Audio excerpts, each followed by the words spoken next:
I don't ever slow up, no I don't take I got no love for the fakeness. If you wanna play tough and wanna hate this, I'll always show up and make a statement. This is about a guy from Columbia, Missouri. That's a college town. Well, you know, this is third video in the day I'm doing, but they're going to be coming out different days. But anyway, I met this guy in Farmington Correctional Center. And I'm telling this story because he had everything going for him. He's making, according to him, making good grades in school. And when he went to college, he lived in a town actually outside of Columbia. He said, a small town.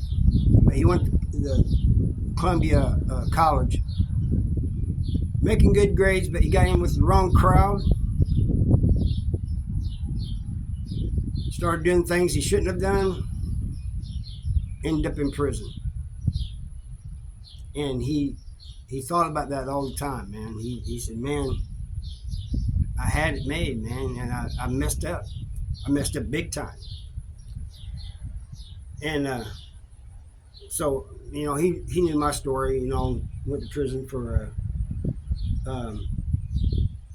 defending my brother, protecting my little brother. But he said, you know, you're different.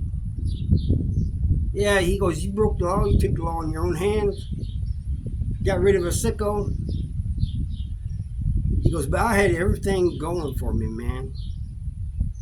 Making good grades and making good grades in college until I started hanging around with the wrong crowd. He goes, now I'm not blaming me the people I was hanging around with. I'm blaming myself. I'm the one that did it. I chose to hang around with them. I could have done anything. He said, I should have stayed in my studies and everything. And he goes, played the sports, but he said I didn't.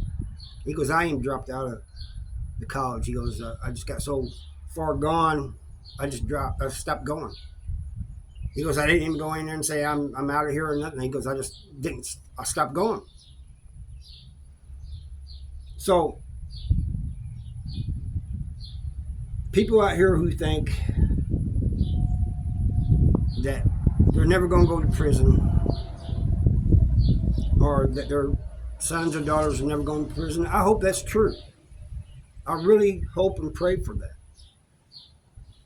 But this guy thought the same thing. He said, when I was in high school, I would have never thought that I would end up doing the things I did and that I would end up in prison.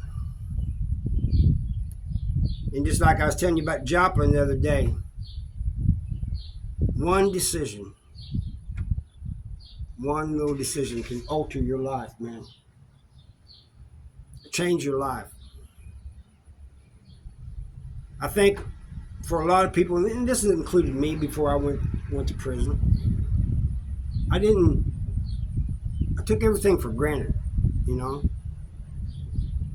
I had a good life on the farm and everything. I took everything for granted. Everything was, you know, always going to be there. That's what I thought.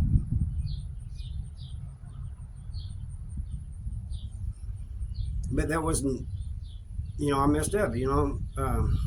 My parents didn't believe me about my brother, so I took the law in my own hands. Now, a lot of people say I shouldn't have went to prison. Even people in prison say that.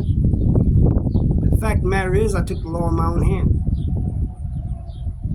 You can't change that. You can't take it back. You can't take back those 29 years in prison. I'm not crying about it. I'm just letting people know, because I really want people to listen and pay attention and really think about the decisions they make.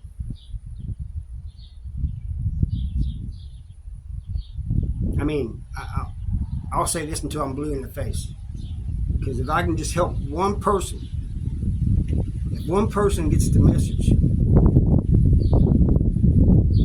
that's better than none of them getting it. That's the way I see it. Anyway, it's a little short video, and I thank you all for watching. I'll see you next time.